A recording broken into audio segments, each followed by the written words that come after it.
আজকের গল্প পরিত্যক্ত।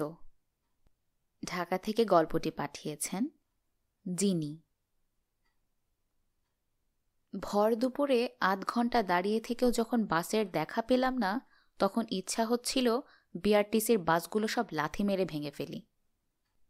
মনে মনে বাসগুলোর 14 গোষ্ঠীর মানিজ্যত উদ্ধার করে যখন সেই বাসেরই জন্য আবার ইতিউতি তাকাচ্ছি, তখন হঠাৎ চোখে পড়ল প্রিমিয়াম বাস কাউন্টার। সেখান থেকে একটা ছেলে এদিকেই তাকিয়ে আছে।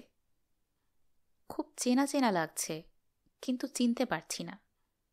চোখে চোখ পড়তেই ছেলেটি একটু হাসল। বড় বোনের চোখ বাঁচিয়ে আমিও নিজের ঠোঁটে টেনে আনলাম হালকা সৌজন্যের হাসি। হঠাৎ হর্নের শব্দে চমক ভাঙল। বাস এসেছে। ছেলেটির কপাল ভালো, তাকে দেখতে না দেখতেই বাস এসে গেল।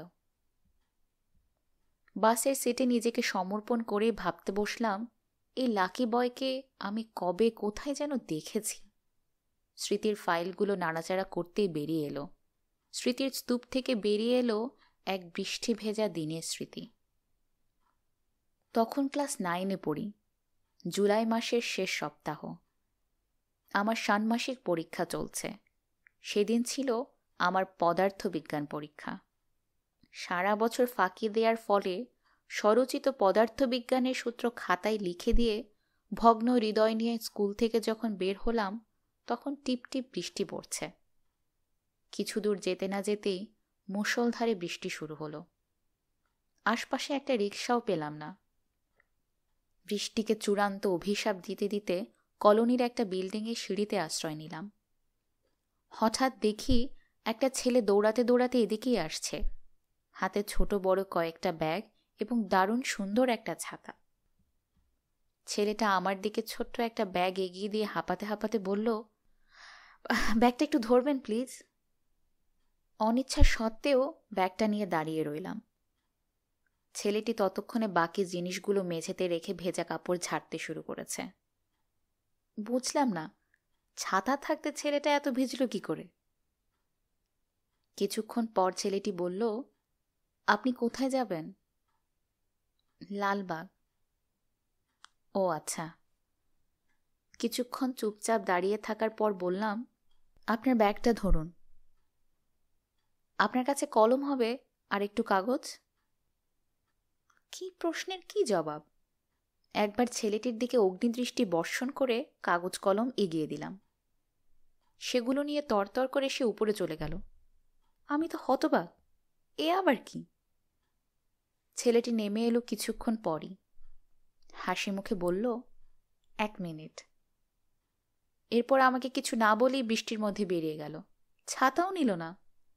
মিনিট 5 পর দেখি একটা রিকশা নিয়ে এসেছে। যান, উঠুন। মানে? আপনার জন্য রিকশা ঠিক করেছি, যান। আপনি আমার ঠিকানা জানেন? আপনার সব জানি, আপনিও জানবেন। এখন রিকশায় উঠুন, আপনার দেরি হয়ে যাচ্ছে। খুব অবাক হলাম, কিন্তু কিছু না বলে রিকশায় উঠে বসলাম। রিকশা চলতে শুরু করেছে। এমন সময় দেখি ছেলেটির ছাতার ছোট্ট ব্যাগটা আমার পায়ের কাছে। আশ্চর্য তো, এসব কি ছেলেটা ইচ্ছা করে দিয়ে গেল নাকি? ব্যাগটা তুললাম। ভেতরে একটা বড় কার্ড, ছোট্ট একটা চিরকুট এবং একটা চিঠি। কার্ডের ওপর লেখা, ফর সামওয়ান ভেরি স্পেশাল। আমি আবার ভেরি স্পেশাল হলাম কবে? ছেলেটা পাগল নাকি? চিরকুটটা পড়লাম। তাতে লেখা, তাড়াহুড়ো করে লিখছি, পাঠোদ্ধার করতে একটু কষ্ট হবে, সেজন্য সরি। এসব দেওয়ার জন্য সেই স্কুল থেকে আপনার পিছু পিছু ঘুরছি। খোদা যে এমনভাবে সুযোগ মিলিয়ে দেবে তা ভাবিনি। আপনি কি খুব অবাক হচ্ছেন? ভাববেন না, চিঠিটা পড়লেই সব সংশয় কেটে যাবে। ইতি আমি। এরপর চিঠিটা খুললাম। প্রিয় জিনি, আপনি আমাকে চেনেন না, কিন্তু আমি আপনাকে চিনি। অনেকদিন আগে থেকেই চিনি, আর আপনাকে দেখার পর থেকেই মন প্রাণ দিয়ে ভালোবাসি। কিন্তু আপনার রগচটা স্বভাবের কথা জানি বলেই কথাটা বলার সাহস পাচ্ছিলাম না। এ নিয়ে বহুদিন থেকেই অন্তর্দ্বন্দ্বে ভুগছি। এরই মধ্যে একদিন জানলাম আপনি একজনকে ভালোবাসেন। সেদিন তার সঙ্গে আপনাকে দেখলাম। আপনাদের জুটিটা খুব মানিয়েছে। এই পর্যন্ত পড়ে মনে করতে চেষ্টা করলাম কবে কোন ছেলের সঙ্গে আমাকে দেখল। মনে পড়ল এই তো সেদিন বান্ধবীর ভালোবাসার মানুষটির সঙ্গে গল্প করলাম, আর তাই দেখে এ বেচারা। আবার চিঠি পড়ায় মন দিলাম। আপনি হয়তো খুব বিরক্ত হচ্ছেন। হয়তো কেন, নিশ্চয়ই হচ্ছেন। ভাবছেন সব কিছু জেনে শুনে এ চিঠি দেওয়ার অর্থ কি? না, কোনো অর্থ হয়তো নেই। তারপরও মনে হলো আমার একচিটিয়া ভালোবাসার কথা আপনার জানা উচিত। নিজের অজান্তেই ভালোবাসার মতো দুর্লভ একটা বস্তু আপনি অনায়াসে লাভ করছেন, এটা জানার অধিকার আপনার আছে। আপনাকে আমি সে অধিকার থেকে বঞ্চিত করতে পারি না, তাই এই চিঠি। দোষটা আসলে আমারই। আমার নীল পদ্মগুলো এমন একজনকে দিয়েছি যার ডালি অনেক আগেই পূর্ণ হয়ে আছে। যাজ্ঞে, ভালোবেসে মনে স্থান নাই বা দিলেন, হৃদয়ের ঘৃণার আসনটাই না হয় আমাকে দিন। তবুও তো জানব আমি আপনার হৃদয়ে আছি। ঘৃণা ভরে হলেও আপনি আমাকে স্মরণ করছেন। ইতি আপনার শুভাকাঙ্ক্ষী মিলন। পুনশ্চ উপহারগুলো দয়া করে ফেলে দেবেন না।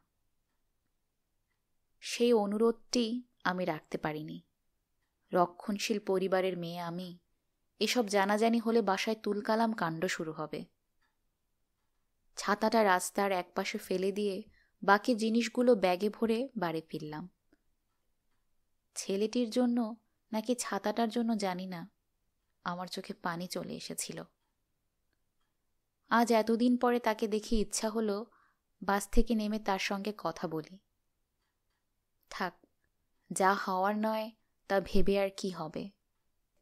যা হারিয়ে গেছে তার জন্য দুঃখ করাটা আমার স্বভাব বিরুদ্ধ ঘটনা। কিন্তু কেন যেন আজও আমার ভীষণ দুঃখ হয়। গল্পটি এখানেই সমাপ্ত। কেমন লাগলো এই গল্প শুনে কমেন্ট করে জানান আমাকে, আর শেয়ার করে অন্যদের জানান এই গল্পটা। সাবস্ক্রাইব করে না থাকলে এখনই করে ফেলুন। আপনার গল্পের অপেক্ষায় থাকলাম। আজকের মতো বিদায়।